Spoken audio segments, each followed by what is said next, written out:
মানুষের ভোটাধিকার ছিল না, এবং ভোটাধিকার ছিল না মানে অর্থাৎ যে সরকার ছিল সরকারের জবাবদিহিতা ছিল না। না থাকাতে সরকার যা ইচ্ছা তা করেছে, লুটপাট করেছে, জনগণের সম্পদ ব্যাংক লুটপাট করেছে।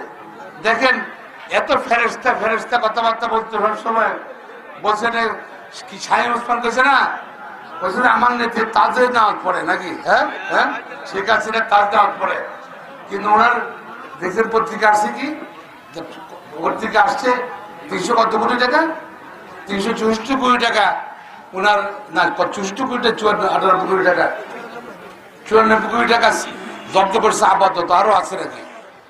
এই হলো অবস্থা।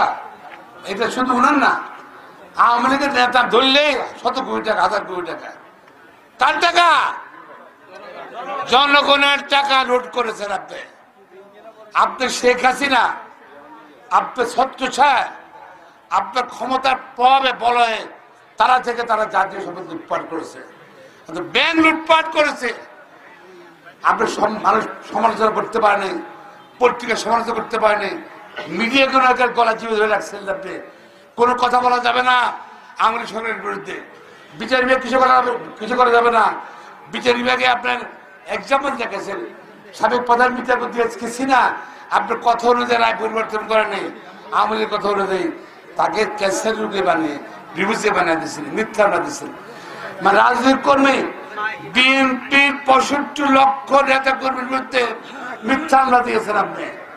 আপনি শুধু তাই নয়, আমাদের মনে খালি করে গেছে, লুটপাট করছেন, লুট হয়ে গেছে, গণতন্ত্রকে হত্যা করেছেন আপনারা, মানুষকে হত্যা করেছেন আপনারা, কিন্তু বিচার হয়নি, মানবাধিকার লঙ্ঘন করে বিচার হয়নি।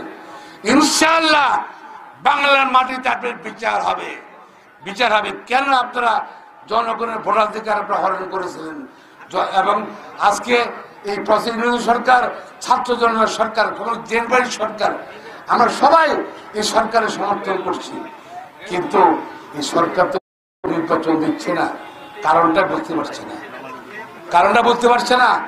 এই জন্য আমরা অনতিবিলম্বে চাই এই সরকার অনতিবিলম্বে নির্বাচন দেবে, জনপ্রতিনিধিত্ব ক্ষমতা হস্তান্তর করতে হবে অনতিবিলম্বে, এবং যারা যারা জনসমর্থন নাই তারাই সরকারের পরামর্শ দিচ্ছে যে তারা জানে নির্বাচন যেন বিলম্বিত করে, দেরি করে, এখন নির্বাচন দরকার নেই।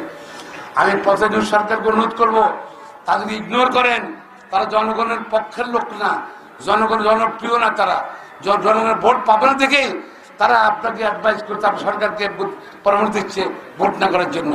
কিন্তু যত দিন যাবে যদি ভোট না দেওয়া হয় তাহলে সরকারের প্রতি জনগণ অনাস্থা চলে আসবে, সে হিসেবে কিন্তু আমরা সবাই ক্ষতিগ্রস্ত হব, দেশ ক্ষতিগ্রস্ত হব।